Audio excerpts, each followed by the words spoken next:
மறக்காம சர்ப்ரைஸ் பண்ணுங்க. Thank you. Hey guys, and welcome back. So in this lesson, we're going to see yet another Boris Grachev game. We've seen already so many amazing games from him in this course. This is another one.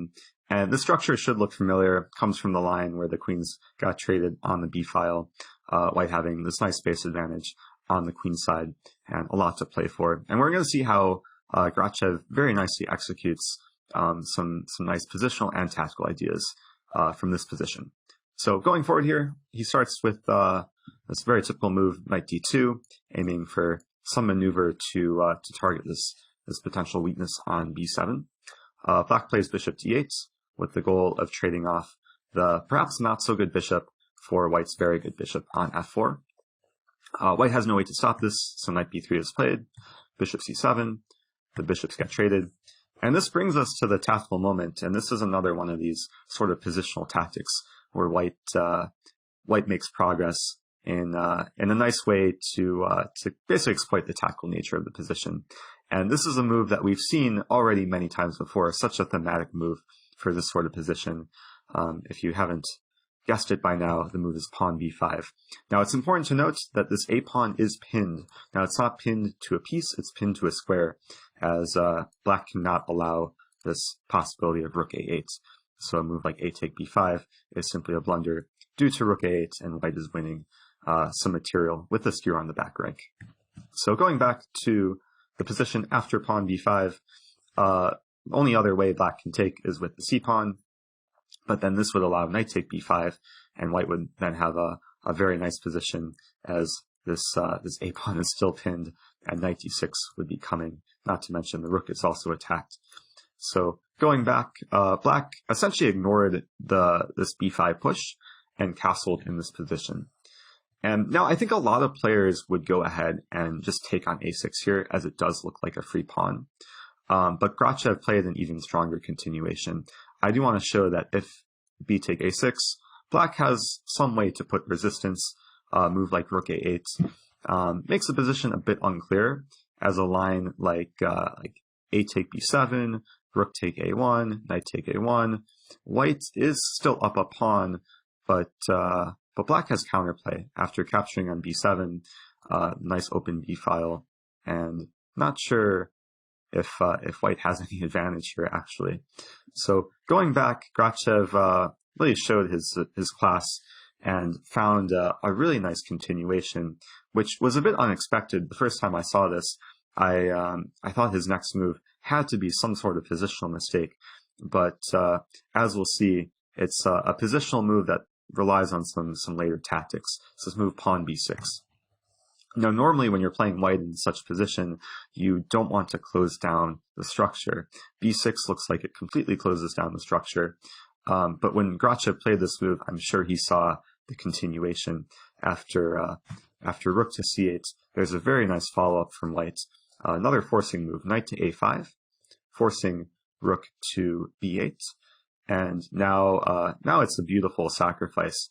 Now I do want to mention I'm looking at the master's database here. This position has occurred 4 times in master level play, 2 of which were Boris Grachev games, and white won every single time with the next move. So perhaps this is some sort of opening preparation or opening theory. The next move for white is the very nice bishop take a6. And this is a move which I think is really important to understand. It's a type of move you could calculate, but at some point you have to make the judgment that the eventual pass pawns for white are going to be more than enough for sacrificing the bishop. And as we'll see what happens, white had a pretty smooth path to victory. So after b take a6, knight takes c6, white wins the c pawn with tempo, attacks a rook, still attacking this pawn on a6, rook to b7, and now white goes for some simplification, goes for the trade on f5 after knight e7, knight take f5, and then takes on a6. And perhaps I should mention here that white could play c6 with some advantage, but after a move like rook take b6, white did not want to win back the piece and give away his pawns. And this position, yeah, white's still better, but as we'll see what happened in the game, it was a much stronger continuation to take on a6 and keep this just simply amazing pawn chain intact. And okay, white has it's not only this pawn chain, but the potential to push the pawn from b2 up to help out with the pawn storm. So going forward here, knight e4, trade happened on e4, and the position essentially played itself. I mean, white just wants to bring the other rook in. After knight b8, rook a8, white continues improving, and next many moves can go without too much commentary, just a matter of pushing pawns, trading rooks, going for b5, and it's a nice situation in chess when you have these passed pawns, when you have everything defended. Really all you have to do is slowly but surely make progress, and it's exactly what white does from this position with this rook on the 7th. Black's piece is completely passive on the back rank. After rook takes g7, black just resigned, as there's really no sort of active play, and white is on the way to very easily winning the game. So this is another example of some nice positional ideas coming from this sort of structure. I think it's very important, especially when you reach this sort of position, that you always keep b5 in the back of your mind. Always look for the possible pin on the a file, as this can be a key way to further white's advantage in the position.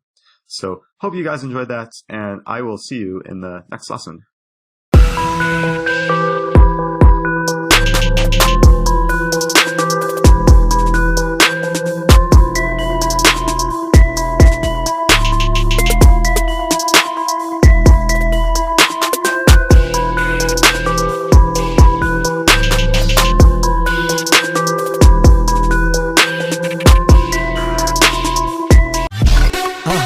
மறக்காம surprise பண்ணுங்க. Thank you.